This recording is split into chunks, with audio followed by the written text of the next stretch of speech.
Hi everyone. I'm sorry I couldn't be there in person. I'll begin by thanking the organizers. My name is Vishwa Dixit. I'm a professor at Yale University and also the director of the Yale Center for Research on Aging. and and I thought I'll start off by kind of giving you mostly a broad overview of what's going on in kind of in relation to inflammation and some of the contributions that have come out of our groups and where the field is kind of headed. So I'll start by kind of just reminding everyone. I don't think this crowd needs this reminding, but you probably have heard this throughout the meeting. The several mechanisms that are dysregulated with age and how these mechanisms or some of those hallmarks kind of play a role in causing perturbations of homeostasis, something that we call loss of resilience. So if you can see up here, there are two things that are especially important for us, for me particularly, which is this phenomena of inflammation that emerges with age and metabolic dysfunction. And we think that these things perhaps are interlinked, not to say that the other mechanisms that are shown here are not important in aging. They probably all play a very critical role, and the interplay between them supposed to lead to this loss of resilience. There's one key thing here, I think, that we should remember, which is that that this simple loss of resilience and these dysregulation of aging-related mechanisms do not really typically manifest in disease. So for that disease to manifest, for example, for you to have gout, you have to have an associative trigger present. And in that case, this associative trigger is urate crystals. So if you're old, but if you don't have urate crystals, you're not going to get gout. And similar thing is with cardiovascular disease. It's a disease of elderly, but one has to have dyslipidemia. Similarly is with Alzheimer's disease. And if one is prone to infections and mortality, for example, COVID-19, you have to have a pathogen. So the point being that this interaction between associative triggers and dysregulation of these upstream pathways are supposedly really important. And what we're trying to understand is how inflammation is one of those mechanisms that has a role in diseases of aging and perhaps lifespan itself. So then the question emerges, what is the origin of inflammation? And we don't really have an answer to this question, but some data that I'm going to share with you. And this is based on a well-known fact in the field that as we get older, even if we maintain our body mass index, one accumulates this visceral adiposity with age. So on the left, you're looking at a healthy 31-year-old MRI of a healthy 31-year-old. And on the right is a 74-year individual. Both people are metabolically healthy with a BMI of 27, around 27. But you would notice that the elderly person has a lot more visceral fat within the abdomen. And this has been linked to multiple chronic diseases, but we kind of now understand that this visceral fat that accumulates with age is in fact immunologically quite active and really a unique organ. So what you're looking at is a whole mount confocal image of a healthy adipose tissue of a mouse, where everything green is indelibly marked with GFP, and everything red is non-recombined cells. So basically, everything that is green are myeloid cells, in this case, mostly macrophages. And you would wonder, wow, this is just a healthy adipose tissue, and it's full of these macrophages, so there must be something wrong. Well, there's nothing wrong. The fact is that these immune cells and macrophages are really normal resident components or resident cells of this very critical metabolic organ. And what we hypothesize is that with aging, there must something, or maybe there is something goes awry between this communication between these resident immune cells and the fat cells or adipocytes, and perhaps that could lead to emergence of inflammation. And of course, as you all recall, inflammatory cytokines, the predominant cells that produce inflammatory cytokines are immune cells. On a per cell basis, one macrophage would produce a logarithmic amounts of more pro-inflammatory cytokines than any other stromal cell. Okay, so what is going on in the visceral adipose tissue with age? And here are some recent data from the work that was done by my colleague, Emily Goldberg, a former postdoc in the lab who has her own lab at UCSF now. So what Emily did was she decided to look into just specifically the resident immune compartment in the adipose tissue and how that changes with age. And you would notice on the left is a visceral adipose tissue of a healthy young mouse, and on the right is a visceral adipose tissue of older animal. Some things are pretty clear and binary. So for example, this green cluster of cells called as ILC2s pretty much disappears with age. Emily has published this in this manuscript. So if you are interested, you guys can read about it, what that really means. I don't have time to go into the details about this ILC2s, but I'd like to focus your attention on macrophages, the cells that I just talked to you about. So these macrophages decline with age in the adipose tissue. Okay, so that's very different from what happens in obesity. And some people kind of confuse obesity as, or sometimes think simplistically that obesity is accelerated aging. It is not accelerated aging. It has some similarities to some dysfunctional mechanisms, but what's happening within the immunometabolic compartment is quite different. Okay, so these are macrophages. These are homeostatic macrophages. So instead of expanding these cells actually decline. And then there are other cell types that actually expand, other pro-inflammatory cell types that expand. These includes, for example, cells like T cells, alpha beta T cells, and B cells. And there are other populations whose loss leads to increased inflammation. So for example, ILC2s. So now the question is, what are these macrophages doing? And it turns out that the role of macrophages in aging had been predicted almost 100 years ago by Ilya Mechnikov. And I think if I can't see you, but if there are any audience, if there are any students in the audience, I'll just remind them that Mechnikov laid really the foundations of the innate immunobiology because he discovered phagocytes, what we now call macrophages. But some of you may also know that Ilya Mechnikov also was the guy who coined the term gerontology, and he was very interested in aging and studying aging in a very rigorous fashion. So Ilya wrote this book while he was in Pasteur Institute. At that time, it was considered a really controversial book, Prolongation of Life, Optimistic Studies. And this is a quote from this book. Mechnikov's book, and where he writes that the phagocytes resist the influence of invading poisons better than any of the other cells of the body, and sometimes are stimulated by them, producing disease. Now, you must remember that this is 100-year-old language and 100-year-old science, and we have very little idea at that point of time what poisons meant and what stimulation means and what these cells really are. But so I'm going to show you next few slides that are basically going to show you data that confirms Ilya's prediction about the importance of these cells in aging and diseases of aging, and perhaps even in longevity. So here's the proof of what Ilya was saying, something that we published several years ago. So this is a macrophage that is isolated from the thymus of an older mouse. Okay.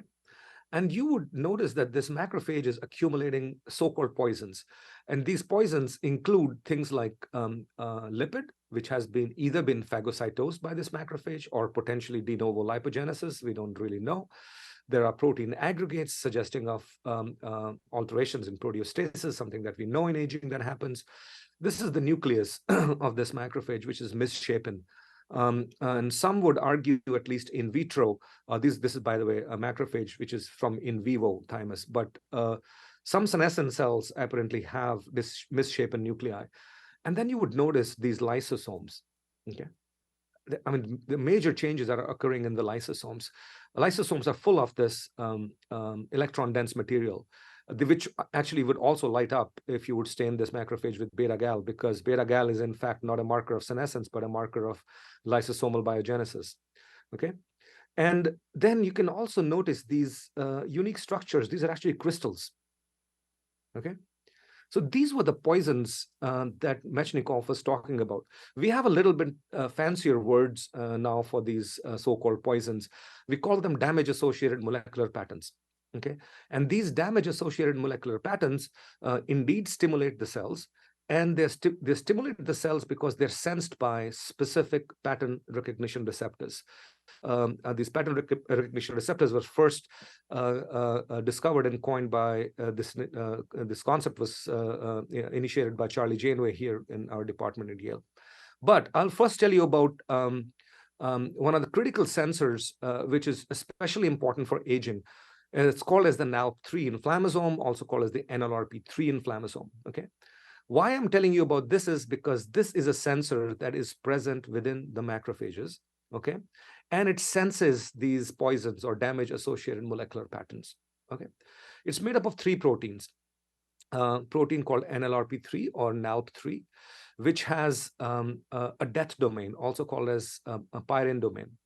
And when this sensor, NLRP3, senses damage or damage-associated molecular patterns, it recruits the adapter protein called as the ASC.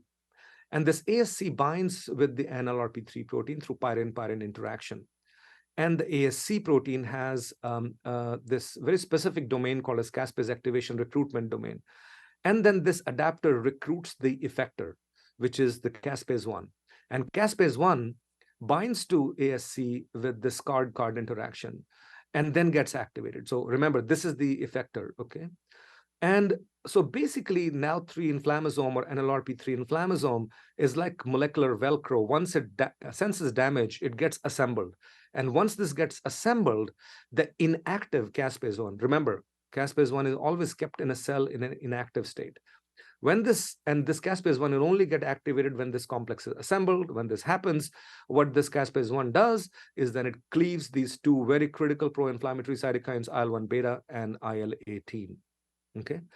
And why I'm telling you this is because work from several people in the field have shown now that the inflammasome senses several of these damage-associated molecular patterns and then releases these pro-inflammatory cytokines. And here's just a biochemical example of this.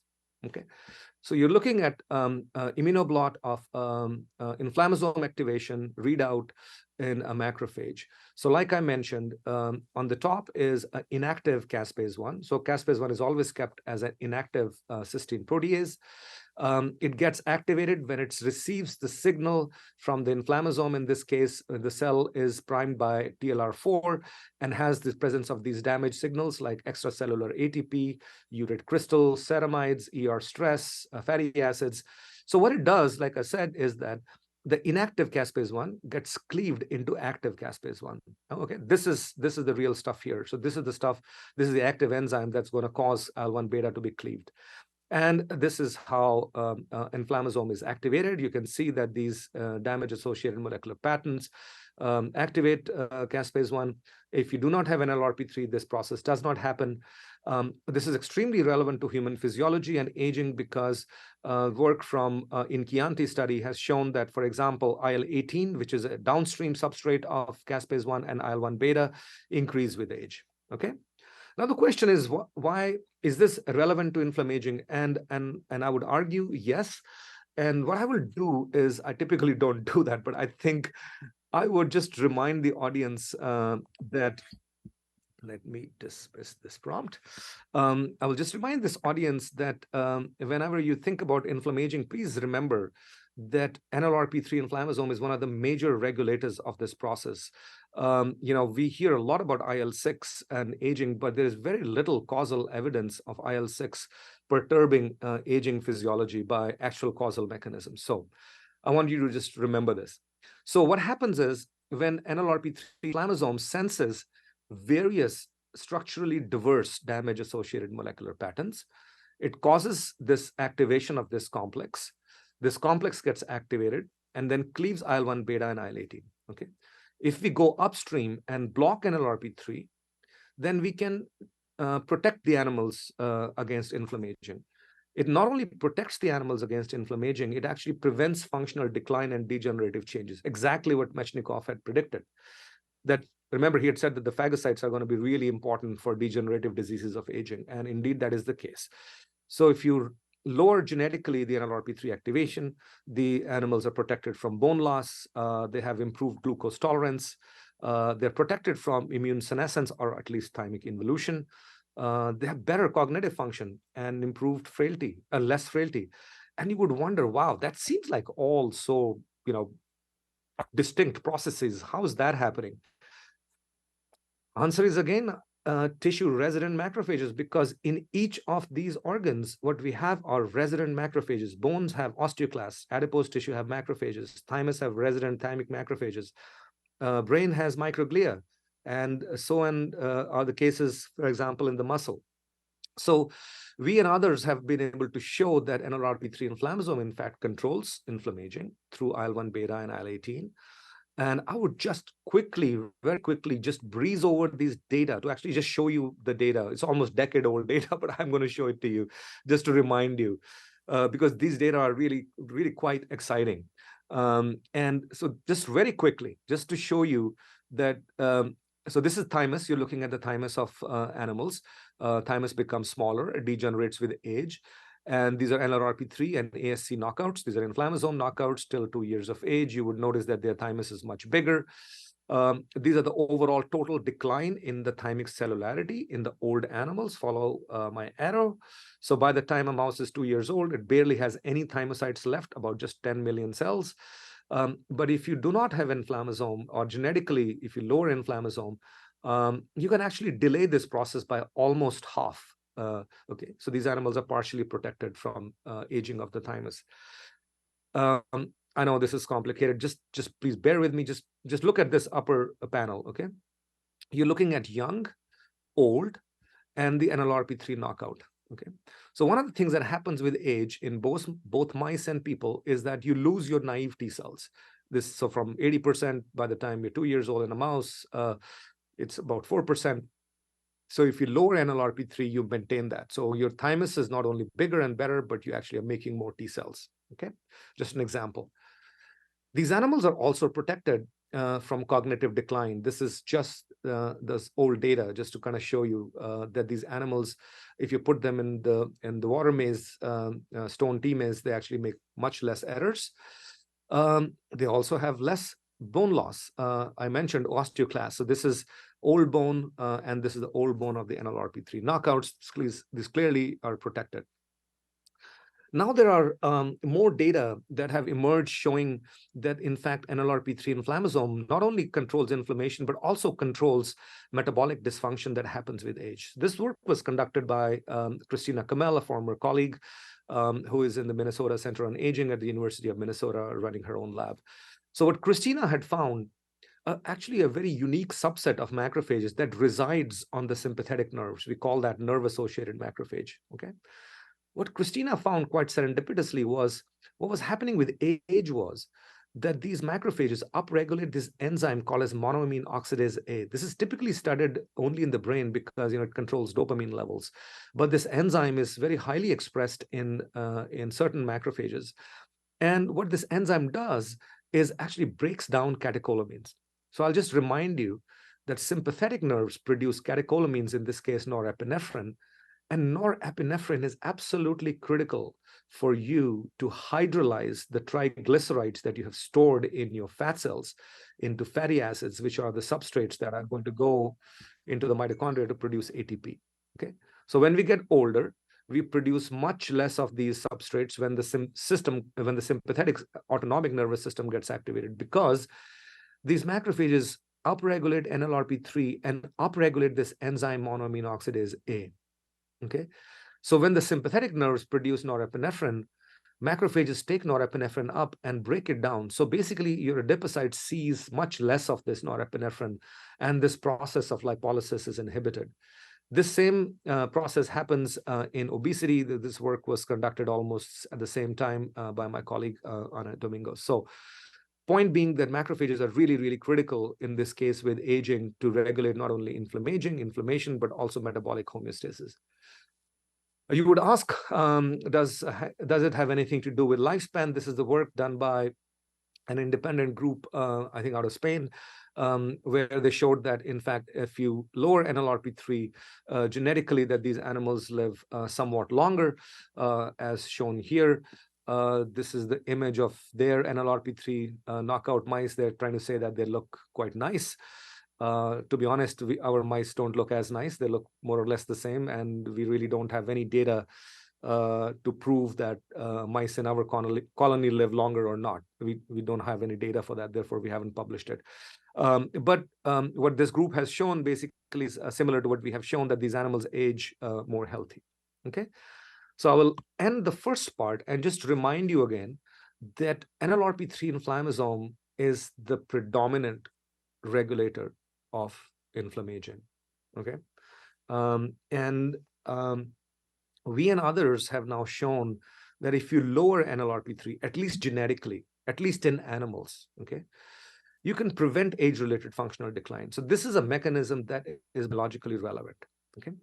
Now there is a lot of excitement in the field. I think at least the people who study inflammasome biology and inflammation, perhaps, I'm not sure how much in the aging world, but there are several companies that have developed NLRP3 inhibitors. I neither consult for them or am a part of their companies, but I can tell you that these inhibitors are now being followed clinically in humans, and I think time will tell whether they have relevance in terms of human lifespan and human health span. So I would end in the next 5 minutes or so and just show you what is on the horizon, and just remind you again of this very simple idea that emerged almost also several decades ago, which is that if a host is in negative energy balance, okay, that they will live longer. For example, if one is calorie restricted, every alternate day feeding, intermittent fasting, all these states that induce negative energy balance cause longevity. And for this longevity to occur, obviously the host has to really integrate its physiology and this immunometabolic response. Okay, it has to now switch its substrates when the glucose is not enough. It has to produce fatty acids and ketone bodies. You have to have now neuroendocrine modulators that are going to control these processes. However, there is just one little problem with this, which is that this longevity that is associated with restriction of calories is actually associated with trade-offs. And these trade-offs are listed here. One is that the animals have growth retardation, or at least have somatopause. They also have a reproductive stasis. They do not breed very well. If you take these animals out of specific pathogen-free facility and challenge them with any infections, they fall dead very rapidly. So the question is, if what we are studying here, is it biologically relevant to human physiology? And I think you remember this paper from San Antonio, which showed that, in fact, calorie restriction not only does not extend lifespan in several strains of mice, but actually reduces lifespan. Obviously, that caused a lot of consternation in the field. And what NIH really wanted to do was to see that whether, if we can induce negative energy balance in people by calorie restriction, and see if it is relevant to human physiology. Okay, because we all know that there are very distinct caveats of studying dietary interventions in animal models.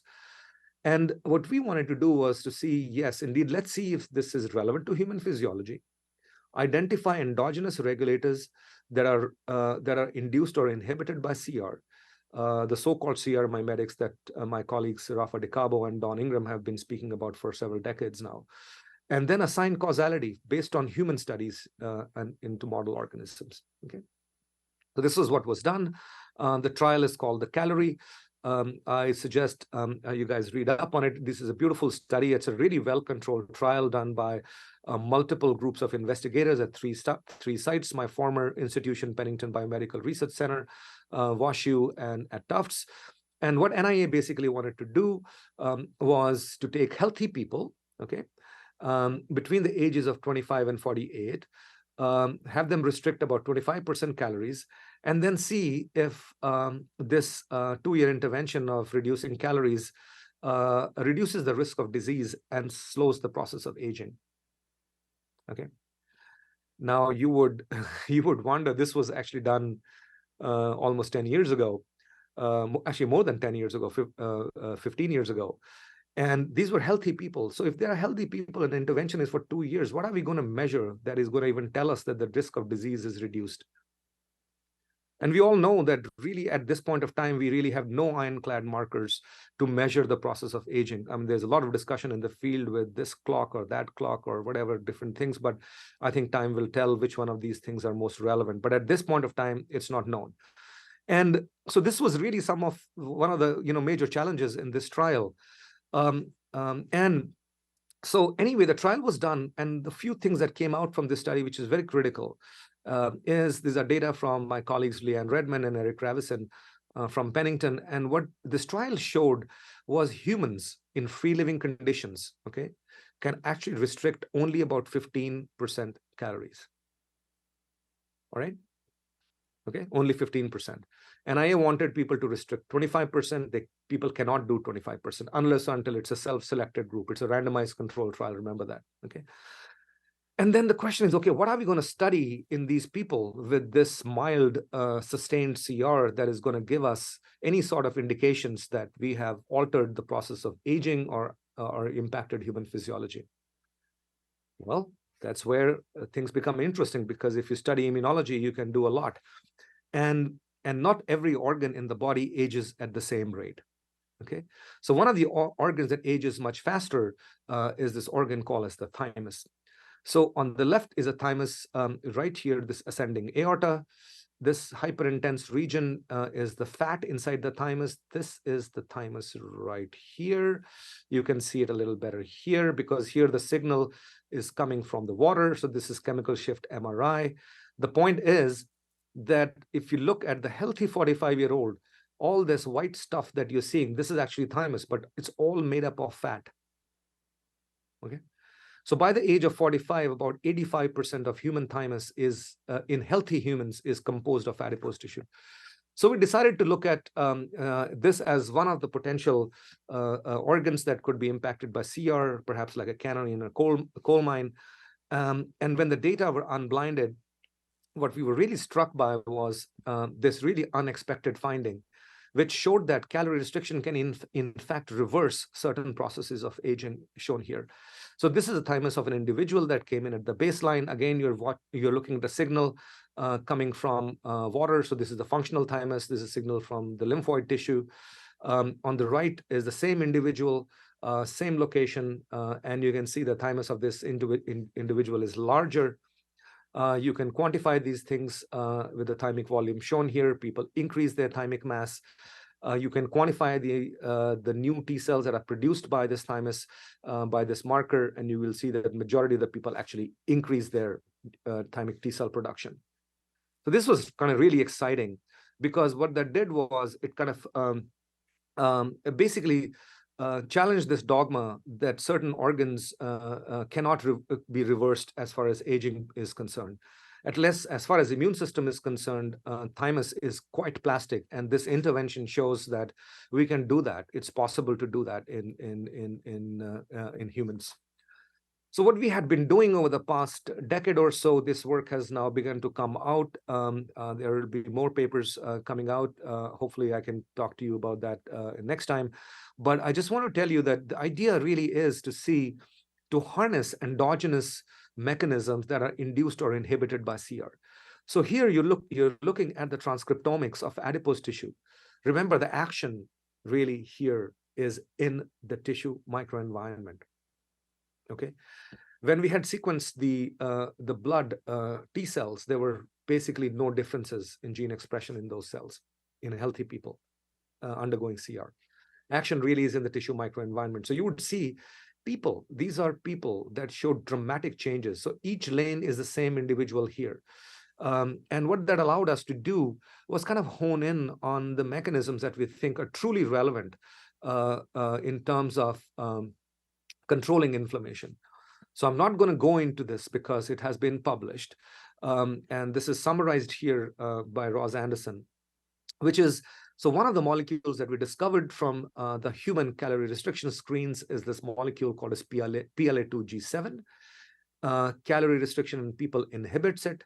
We knocked it out in animals and could assign causality to this with this molecule to show that this molecule in fact controls various processes shown here that are relevant to aging, and it all stems from inhibiting inflammation.